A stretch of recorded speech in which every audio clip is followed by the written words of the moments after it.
نحمده ونصلي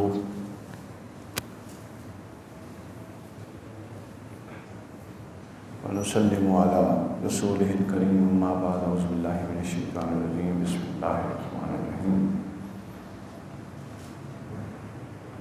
آج ہم بفضلہ تعالی حضور شیخ الاسلام ڈاکٹر محمد طاہر القادری صاحب کی نئی کتاب کے دروس کا آغاز کریں گے، جو سارے تو شاید اس جمعہ کے خطابات میں نہ ہو سکیں، لیکن جس حد تک ممکن ہوا جمعہ کے خطابات میں ہوں گے، اور جو جمعہ میں نہ ہو سکے وہ بعد ازاں ریکارڈ ہو جائیں گے، جو سوشل میڈیا پہ، میرے یوٹیوب چینل پہ، فیس بک پہ دستیاب ہوں گے۔ کوشش یہ کی جائے گی کہ یہ زیادہ طویل کلپ بھی نہ ہوں، چھوٹے چھوٹے ہوں، اور ساتھ دوسری کوشش یہ ہوگی کہ کچھ بھی مس نہ ہو، یعنی اس کتاب کو اگر کسی نے ڈیجیٹل وے میں لینا ہے تو وہ پوری کی پوری کتاب دستیاب ہو۔ یزید کے کفر اور اس پر لعنت کا مسئلہ پر مواد آپ کو مل جاتا ہے، کتب میں عام مل جاتا ہے۔ اس کے کفر پر اس حوالے سے اتنے وقی دلائل، اتنے مدلل دلائل، اتنے مضبوط استدلالات شاید 1400 سال میں اس موضوع پر، اور بھی کتابیں لکھی گئیں، ابن قیم نے لکھی ہے کفر یزید پر، اور لکھی ہے، بڑے وہ مختصر ہیں۔ اتنی وقی کتاب اس موضوع پر آپ کو شاید دستیاب نہ ہو، بلکہ یہ جامع بھی ہے کہ جو کچھ پیچھے ہوا وہ بھی اس میں ایک طرح کا جمع تو نہیں ہے، لیکن وہ دلائل بہرحال موجود ہیں۔ اور دوسرا یہ ہے کہ اس پر اتنے ایک اضافہ ہے کہ جتنا شاید ان کتابوں کا کئی سو گنا آپ کہہ سکتے ہیں، اس سے زیادہ مواد دستیاب ہے۔ ہمارے ہاں ناسبیت کا فتنہ بڑے سخت عروج پہ ہے، اور اب وہ اس طرح بھی عروج پہ آ گیا ہے کہ اہل بیت اطہار کے بارے میں ایسے الفاظ استعمال کیے جا رہے ہیں جو اس سے پہلے شاید نہیں ہوئے تھے، کبھی کسی کان نے نہیں سنے تھے۔ امام حسین کے اس سفر کو خروج کا نام دیا جا رہا ہے، کتابیں چھپ گئی ہیں باقاعدہ۔ خروج کا لفظ ایک تو عام لوگ تو سادہ سمجھتے ہیں نا، نکل جانا، خارج ہونا۔ فقہ کی اصطلاح میں خروج کا لفظ بڑا کبھی لفظ ہے، یعنی خروج کا لفظ اس وقت آتا ہے جب کسی امام حق یا جس کی جائز حکومت قائم ہو، اس کے خلاف ایک مطلب کوئی دہشت گرد گروہ مسلح اس پر چڑھائی کر دے، یہ معنی ہیں خروج کے۔ تو ٹیکنیکلی عام سادہ لوگوں کو گمراہ کرنے کے لیے اس طرح کی چیزیں ہو رہی ہیں، اس کے رد میں پھر اور ان تمام فتنوں کا بند باندھنے کے لیے یہ کتاب ہے۔ اس کتاب کا چونکہ ایک طویل سلسلہ چلے گا انشاءاللہ، آج ہم اس کا آغاز کر دیتے ہیں۔ موضوعات کی آپ کو سمجھ آتی رہے گی۔ سب سے پہلی چیز یہ ہے، ابھی ہم جس موضوع پر بات کریں گے وہ یہ ہے کہ رسول اللہ صلی اللہ علیہ وآلہ وسلم کو اذیت پہنچانے کا حکم کیا ہے۔ اگر کوئی شخص اللہ کے رسول صلی اللہ علیہ وسلم کو اذیت پہنچاتا ہے، تکلیف دیتا ہے، اس کا حکم کیا ہے؟ کوئی اس میں اپنا ادھر ادھر کی بات نہیں ہوگی، صرف قرآن مجید اور احادیث، زیادہ تر احادیث ستہ سے، اور پھر مسند احمد سے، اور اپنا دیگر کچھ کتب سے۔ حضور صلی اللہ علیہ وسلم کی اذیت سے متعلق خود قرآن مجید نے وضاحت اور صراحت کر دی۔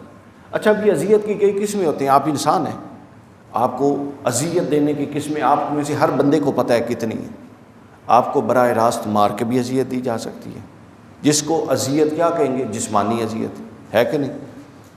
آپ کو ذہنی اذیت دی جا سکتی ہے، ہوتی ہے کہ نہیں ہوتی؟ بتائیں۔ ہم عام استعمال کرتے ہیں، مجھے ذہنی اذیت ہو رہی ہے۔ آپ کے جذبات کو ٹھیس پہنچا کے اذیت دی جا سکتی ہے کہ نہیں دی جا سکتی؟ آپ کے گھر والوں کو ٹھیس پہنچا کے اذیت دی جا سکتی ہے؟ آپ کے مال کو لوٹ کر نقصان پہنچا کے۔ تو اذیت کی بہت ساری قسمیں، تو قرآن نے ان تمام قسموں کو لفظ اذیت میں جمع کر دیا اور فرمایا ان الذین یؤذون اللہ ورسولہ لعنہم اللہ فی الدنیا والآخرہ وأعد لہم عذابا مہینا، کہ جو لوگ اللہ اور اس کے رسول کو اذیت دیتے ہیں۔ اب یہ اندازہ کیجیے، اللہ اور اس کے رسول کو اذیت، اللہ کو اذیت دے سکتا ہے کوئی؟ نہیں دے سکتا، لیکن قرآن کا جو اللہ اور اس کے رسول کو اذیت دیتے ہیں ان پر دنیا اور آخرت میں لعنت ہے، اور اس نے ان کے لیے ذلت انگیز عذاب تیار کر رکھا ہے۔ اب قاعدہ سمجھ لیجیے آپ اس آیت سے آگے بڑھنے کے لیے۔ آگے حضور شیخ الاسلام نے قاعدہ بیان کیا، وہ قاعدہ یہ ہے کہ اگر کسی نے رسول کو اذیت پہنچائی تو اسی اذیت کو جو رسول کو دی گئی اللہ کی اذیت تصور کیا جائے گا۔ یوزون اللہ، یوزون الرسول جو ہے وہی یوزون اللہ ہے، اس کے علاوہ کوئی اذیت الہی نہیں ہو سکتی۔ یہ امر غور طلب ہے کہ اللہ تعالیٰ کو براہ راست اذیت پہنچانا کسی کے بس میں ہی نہیں ہے، ممکن نہیں ہے۔ اور قرآن میں جا بجا اس طرح کے استعارے آئے ہیں، جس نے اللہ کی نافرمانی کی، جس نے اللہ کو اذیت دی۔ تو اللہ رب العزت کی ذات اقدس ایسے احساسات سے ہی پاک ہے کہ اس کو اس طرح کی اذیت کا احساس ہو جس طرح کا ایک انسان کے لیے ہمارے ہاں تصور ہے۔ تو پھر اللہ کی اذیت کیا ہے جو کہ نص قرآنی سے ثابت ہے؟ وہ یہ ہے کہ جو رسول کی اذیت ہے، چونکہ رسول بشر اور انسان بھی ہیں، تو لہٰذا جو رسول کے احساسات کو مجروح کرتا ہے وہی اللہ کی اذیت تصور ہوگی۔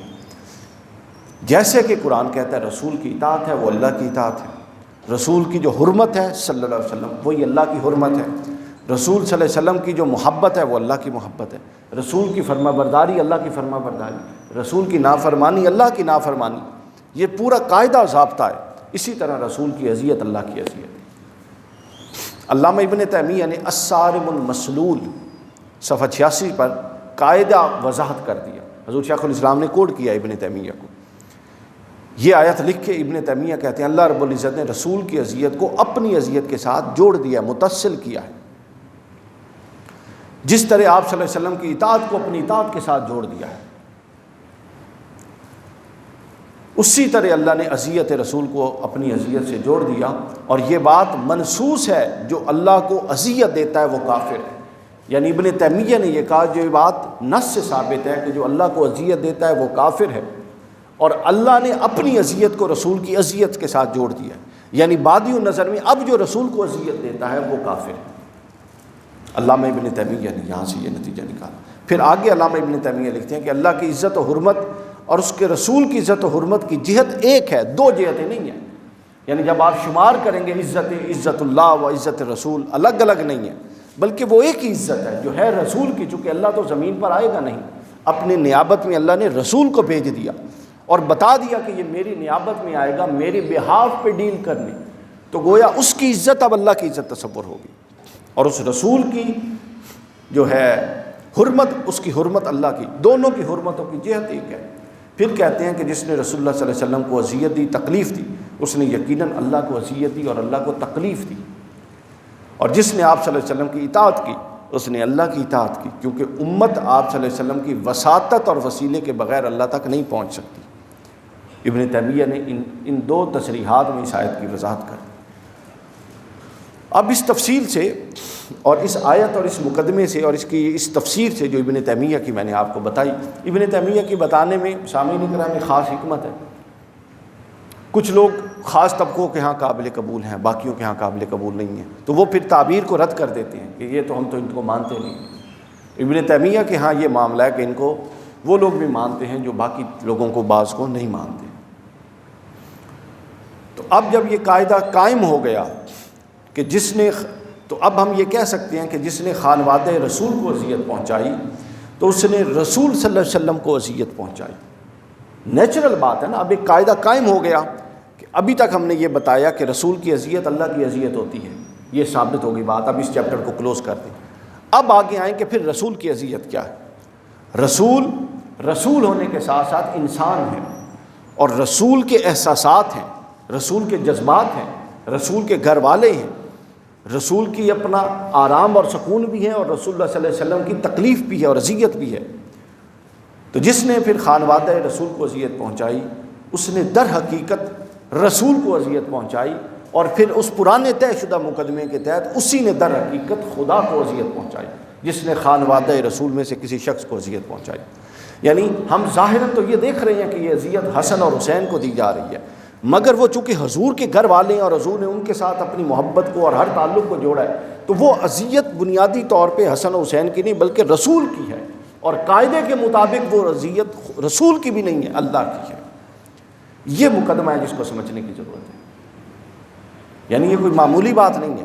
کوئی ایسا لفظ آپ کے بارے میں، آپ کے باپ کے بارے میں کوئی استعمال کرے جو ناشائستہ لفظ ہے، تو سنتے ہی آپ پر ایک کیفیت طاری ہوگی، وہ اذیت کی، تکلیف کی کیفیت، ناگواری کی کیفیت، غصے کی کیفیت، جو مرضی نام دے لیں، اس کے اندر ایک اذیت کا چھوٹا، خفیف یا بڑا پہلو ہوگا۔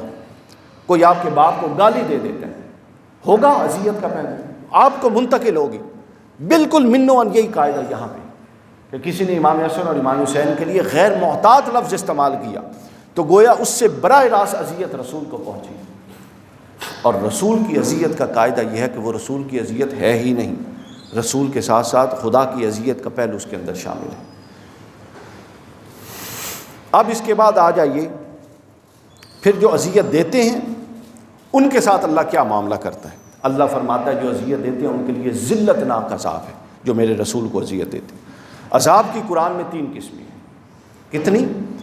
3 ہی قسمیں ہیں عذاب کی۔ ایک کو عذاب عظیم کہا گیا، ایک کو عذاب علیم کہا گیا، اور ایک کو عذاب مہین کہا گیا۔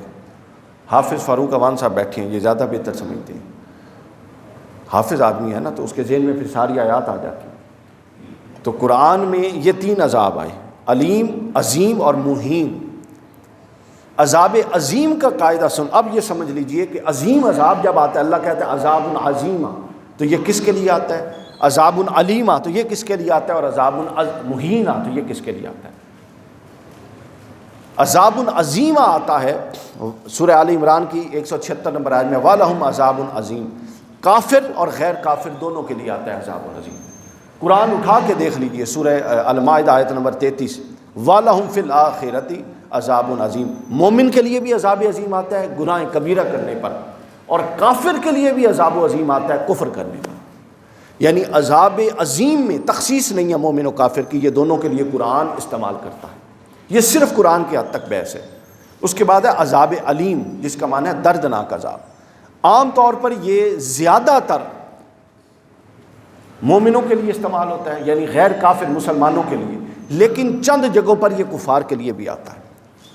عذاب عظیم اور عذاب علیم میں دونوں میں اہل ایمان کے لیے بھی آتا ہے اور اہل کفر کے لیے بھی آتا ہے، لیکن جب ہم زیادہ گہرائی میں جائیں گے تو پھر یہ فرق ہے کہ عذاب عظیم کثرت سے دونوں کے لیے آتا ہے، عذاب علیم کثرت سے دونوں کے لیے نہیں آتا، بلکہ عذاب علیم کثرت سے ایمان والوں کے لیے آتا ہے اور کم کفار کے لیے آتا ہے، لیکن آتا ہے۔ اب آ جائیے تیسرا جو عذاب مہین ہے، یہ عذاب علیم کی مثالیں سورہ بقرہ کی 10 نمبر آیت ہے، وَلَهُمْ عَذَابٌ عَلِيمٌ بِمَا كَانُوا يَكْذِبُونَ۔ وہ جو جھوٹ بولتے ہیں اس پر ان کو عذاب علیم ہے۔ اب مومن جھوٹ مسلمان بولتے ہیں، اس پہ عذاب علیم ہے۔ وَلِلْكَافِرِينَ عَذَابٌ عَلِيمٌ، اور کافروں کے لیے عذاب علیم ہے، یہ قرآن نے کہا، سورہ بقرہ 104، دونوں مثالیں بقرہ میں موجود ہیں۔ اب تیسری قسم پہ آ جائیے، عذاب مہین۔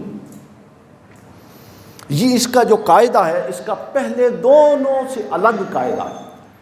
عذاب مہین کے استعمال کا قاعدہ نہ عذاب علیم والا ہے، نہ عذاب عظیم والا ہے، بلکہ عذاب عظیم مہین کا مطلب یہ ہوتا ہے کہ دردناک اور ایسا عذاب جس میں تکلیف بھی ہو اور اذیت بھی ہو اور تحقیر کا پہلو بھی ہو، یعنی ذلت ناک عذاب، اس کو اگر آپ اصطلاح بنائیں تو آخری حد تک ذلت کے ساتھ عذاب دیا جاتا ہے۔ اس کا قاعدہ یہ ہے کہ یہ کسی مسلمان کے لیے، اہل ایمان کے لیے بڑے سے بڑے گناہ کے لیے استعمال نہیں ہوتا۔ عذاب المہین جتنی دفعہ قرآن نے استعمال کیا ہے صرف کفار کے لیے استعمال کیا ہے، صرف مشرکین کے لیے استعمال کیا ہے، صرف ان لوگوں کے لیے استعمال کیا ہے ڈاکٹر صاحب جن کے ایمان پر قطعی طور پہ استدلال کیا ہی نہیں جا سکتا۔ یہ 3 قسمیں آپ سمجھیں، عذاب عظیم، عذاب علیم اور عذاب مہین۔ عذاب عظیم دونوں طبقات کے لیے، عذاب علیم دونوں طبقات کے لیے، لیکن کثرت اور قلت استعمال کا فرق۔ اور عذاب مہین یہ صرف ایک طبقے کے لیے آتا ہے اور وہ کفار ہیں، اہل ایمان کے لیے عذاب مہین نہیں آتا۔ اب اس تفصیل کے بعد سورہ بقرہ کے لیے، اور سورہ بقرہ کی میں بتا دیں آیت نمبر 90 میں واضح فرمایا وَلِلْكَافِرِينَ عَذَابٌ مُّهِينٌ، جس طرح پہلے آیتیں بتائیں نا کہ وہی لفظ علیم کا اور عظیم کا ایمان اور کفر دونوں کے لیے آیا، لیکن کہیں مہین کے لیے ایمان کا لفظ نہیں آیا۔ اور وَلِلْكَافِرِينَ عَذَابٌ مُّهِينٌ، اور کافروں کے لیے عذاب مہین ہے، ذلت ناک عذاب۔ سورہ بقرہ کی 90 آیت، پھر سورہ نساء کی 37ویں آیت میں ہے وَأَعْتَدْنَا لِلْقَافِرِينَ عَذَابًا مُهِينًا، اور ہم نے کافروں کے لیے ذلتناک عذاب تیار کر رکھا۔ یہ ایک مقدمہ تھا عذاب کی بحث کا، آپ سمجھ گئے۔ اب اس کو آگے لے کر چلتے ہیں تاکہ آگے چلنے میں آسانی ہو۔ یہ 3 سامعین کرام عذاب کے معیارات تھے جو قرآن نے مقرر کر دیے، اور اب لطف کی بات یہ ہے کہ جتنی آیتوں میں اذیت رسول کا تذکرہ ہے، رسول کو اذیت دینے کا تذکرہ ہے، وہ رسول کو اذیت رسول کی جان پر وار کر کے دی جائے یہ بھی شامل، وہ رسول پر اذیت رسول کی اولاد پر وار کر کے دے دی جائے وہ بھی شامل، وہ رسول پر اذیت رسول کی ازواج پر وار کر کے، حضرت عائشہ پر جب تہمت لگی تھی تو قرآن نے عذاب مہین کا لفظ استعمال کیا اس کے لیے، وہ اذیت رسول کی ازواج میں سے کسی پر استعمال وار کر کے دیا جائے، الغرض کسی بھی حوالے سے جس میں اذیت رسول کا پہلو نکلتا ہو۔ قرآن میں ایسی جتنی آیتیں ہیں ان سب آیتوں میں جب آخر پہ حکم بیان کر کے، تفصیل بیان کر کے وعید سنائی ہے قرآن نے، تو کہیں بھی نہ عذاب علیم لایا ہے نہ عذاب عظیم لایا ہے، بلکہ عذاب مہین کا لفظ لایا ہے۔ یعنی جو رسول کو اذیت دیتے ہیں ان کے لیے کوئی قطعی طور پہ استدلال کی گنجائش ہی نہیں ہے موشگافیوں میں جا کے ان کے ایمان کے قائل ہونے کی، بلکہ اذیت رسول سری کفر ہے، اذیت رسول سری کفر ہے۔ اس تناظر میں شہادت امام حسین علیہ السلام کو، اس تناظر میں اب جو ہم بیان کر چکے، شہادت امام حسین علیہ السلام کو نفس انسانی کا قتل قرار دے کے زمرے میں شمار کرنا، یہ اتنی بڑی جسارت ہے اور اتنی بڑی خباثت ہے اور اتنی بڑی علمی بددیانتی ہے کہ عام لوگوں کو چکمہ دینے کے لیے یہ کہا جائے کہ نفس ایک جان کا قتل تھا، ٹھیک ہے حرام تھا، ناجائز کام تھا، لیکن ایک جان کا قتل تھا، اس کو اتنا سیریس لینے کی کیا ضرورت ہے، بس ہو گیا ہے۔ وہ ایک جان کا قتل نہیں تھا بلکہ اس ہستی کا قتل تھا جو خانوادہ رسالت کا حصہ تھی، اور اس ہستی کا قتل تھا جس کی محبت کو رسول اپنی محبت قرار دیتے تھے، اور اس ہستی کا قتل تھا کہ جو روتی تھی تو حضور سیدہ فاطمہ الزہرا سے اظہار ناراضگی کرتے تھے کہ یہ کیوں روتا ہے، اس کو چپ کراؤ، اس کے رونے سے مجھے تکلیف ہوتی ہے۔ یہ اس ہستی کا قتل تھا کہ جو سجدے پہ چڑھتی تھی تو اللہ کا رسول سجدہ جو صرف اللہ کے لیے ہوتا ہے اس کو طویل کر دیتا تھا۔ یہ اس ہستی کا قتل ہے کہ جب وہ سجدے میں اس کے سر پہ، اس کی کمر پہ چڑھتے تھے اور صحابہ اتارنے لگتے تھے تو نماز میں حضور اشارہ کر دیتے تھے کہ پیچھے ہٹ جاؤ۔ تو گویا حسین کے قتل کو محض اذیت ایک نفس انسانی کا قتل قرار دینا شاید تاریخ اسلامی میں اور پچھلے 100 سال میں جتنی علمی بددیانتیاں ہوئی ہیں اس سے بڑی علمی بددیانتی کا تصور ہی نہیں کیا جا سکتا، اور یہ اس حوالے سے بھی اتنی مضبوط علمی بددیانتی ہے کہ عام بندہ آرام سے اس چکمے میں آ جاتا ہے، چونکہ یہ علمی تمہید لوگوں کے ذہن میں نہیں ہے جو میں نے باندھی ہے قرآن مجید سے۔ یہ ایک حصہ تھا۔ اب ہم دوسرے حصے کی طرف چلتے ہیں۔ رسول اللہ صلی اللہ علیہ وسلم کو اذیت دینے اور عام مومنین کو اذیت دینے کا حکم کیا ہے؟ مقدمہ میں نے بتا دیا نا، کہتے کیا ہیں کہ ٹھیک ہے نفس ایک عام نفس کا قتل تھا، جان کا قتل تھا، وہ ناجائز تھا۔ اب قرآن ہی سے میں یہ بتاؤں گا کہ ایک جان کا قتل اور ایک نفس کی اذیت، میری اذیت، آپ کی اذیت کو بھی قرآن زیر بحث لاتا ہے، اس پر کیا وعید سناتا ہے، کیا عذاب بتاتا ہے، اور پھر قرآن اسی آیت میں جو میں بیان کروں گا رسول کی اذیت بھی زیر بحث لاتا ہے، اس پر کیا وعید سناتا ہے۔ قرآن مجید سورہ احزاب کی آیت نمبر 58 58 اور احزاب کی آیت نمبر جو ہے نا،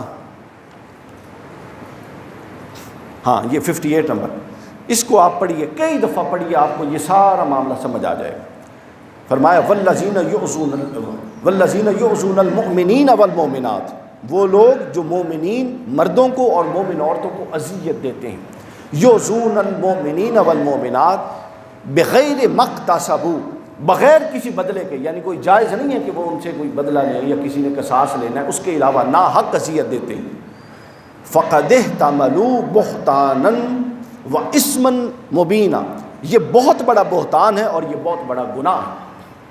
اذیت کا لفظ آیا، یؤذون پر زور ہے، ادھر بھی اذیت کا لفظ تھا مومن کے لیے، اب مومن میں بڑے سے بڑا مومن، صحابہ کرام سے لے کر آج کا ہر مومن، سب مومن ہے، سب اس میں شامل ہے۔ ان سب کے لیے قاعدہ الگ ہے، اور وہ قاعدہ یہ ہے کہ جو ان پر ظلم کرے گا، ان کو اذیت دے گا، وہ کسی بھی طرح کی اذیت ہوگی، قاعدہ یہ ہوگا، اللہ نے کہا کہ فَقَدِ احْتَمَلُوا بُهْتَانًا، وہ بہت بڑا بہتان الزام لگا رہا ہے، وَإِثْمًا مُبِينًا، اور وہ بہت بڑا کبیر گناہ کر رہا ہے۔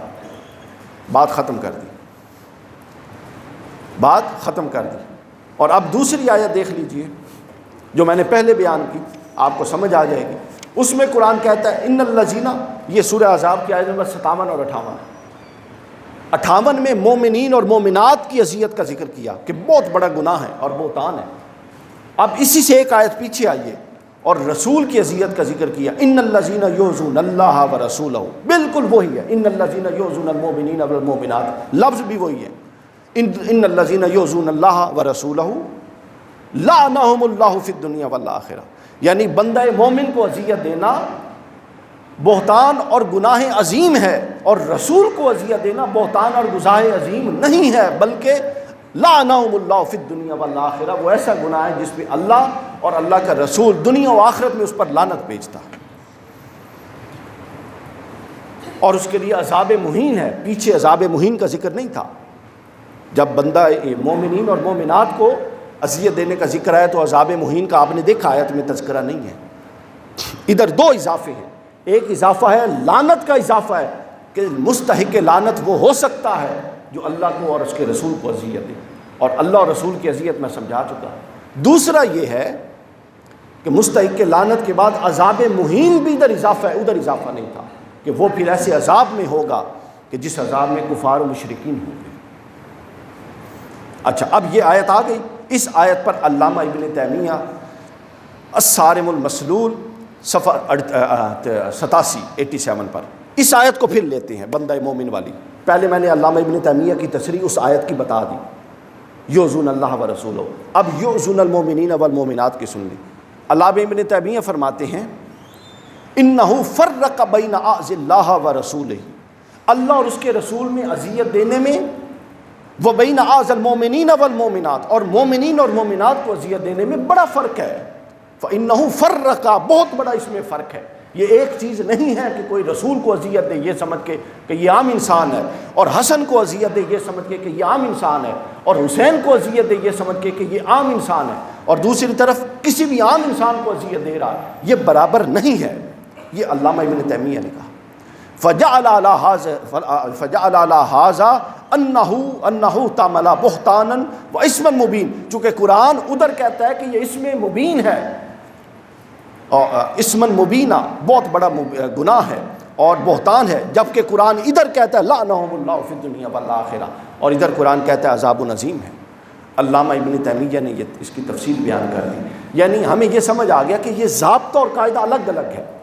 بندہ مومن کا ہمیشہ ذہن میں رکھ لیجئے، پوری عمر کے لیے اس بات کو پلے باندھ لیجئے، کتاب پڑھے بغیر سمجھ لیجئے کہ ہمیشہ ایک ضابطہ ہی الگ ہے کہ بندہ مومن کی اذیت کا ضابطہ الگ ہے، سزا کا ضابطہ الگ ہے، اور رسول کی اذیت کا اور رسول سے متعلق لوگوں کی اذیت کا، یعنی ہر اس کی اذیت جس سے رسول کو اذیت منتقل ہوتی ہے، اس کی اذیت کا ضابطہ اور رابطہ بالکل الگ ہے۔ اس کو آپ سمجھ جائیں، اس پوائنٹ۔ اس کی میں اگر آپ کو ایک اور مثال دیتا ہوں تو آپ کو سمجھ آ جائے گی، بس اس مثال پہ میں بات ختم کر دوں گا۔ رسول کی اذیت میں نے بتایا، خانوادہ رسول پورے گھر کی، آپ کے پورے گھر کی ایک دیوار گر جائے تو آپ کو اذیت ہوتی ہے، آپ کی بیٹے اور بیٹی کو، چھوٹی بیٹی کو کوئی تھپڑ مار دے آپ کو اذیت ہوتی ہے کہ نہیں ہوتی؟ رسول بشر تھے تو رسول کو یہ ساری اذیتیں اور احساسات میسر تھے۔ آگے چلیے، ام المؤمنین سید عائشہ صدیقہ رضی اللہ تعالی عنہ، ان سے متعلق قرآن ایک واقعہ لایا ہے۔ اب میں یہاں پر آ کے اس کو بند کر دوں گا۔ حضرت عائشہ کے حوالے سے ام المؤمنین سید عائشہ کی اذیت کا قرآنی حکم، یہ ہے موضوع، حضرت عائشہ کی اذیت کا قرآنی حکم۔ قرآن مجید نے بیان کیا سورہ نور میں کہ ان الذین یرمون المحصنات، حضرت عائشہ پر وہ جو تہمت لگی تھی کہ بے شک جو لوگ ان پارسا مومن عورتوں پر جو برائی کے تصور سے بھی ناشنا ہیں، ایسی تہمت لگاتے ہیں، حضرت عائشہ پر جو لگی آپ لوگوں کو پتہ ہی ہے، واقع افک جس کو کہتے ہیں۔ تو فرمایا یہ بیان کر کے لعنوا فی الدنیا والآخرہ، آپ اسلوب ذرا قرآنی چیک کیجئے. اس کتاب کا اصل حسن یہ ہے کہ حضور شیخ الاسلام نے اساسی مقدمہ سارا قرآن سے باندھا، اور اس کو سمجھ کے جو پڑھ گیا اس کے بہت سارے تصورات کلیئر ہو جائیں گے. اب حضرت عائشہ، اب بہت سارے مومنین، اس آیت میں مومنین اور مومنات دونوں کا تھا کہ نہیں تھا؟ ان الذین یؤذون المؤمنین والمؤمنات، جو مومنوں کو اذیت دے مردوں کو اور اذیت عورتوں میں. آپ کسی عورت پر الزام لگاتے ہیں، یہ اس کے لیے باعث اذیت ہے کہ نہیں؟ بتائیے بھائی، بول نہیں رہے، ہے نا؟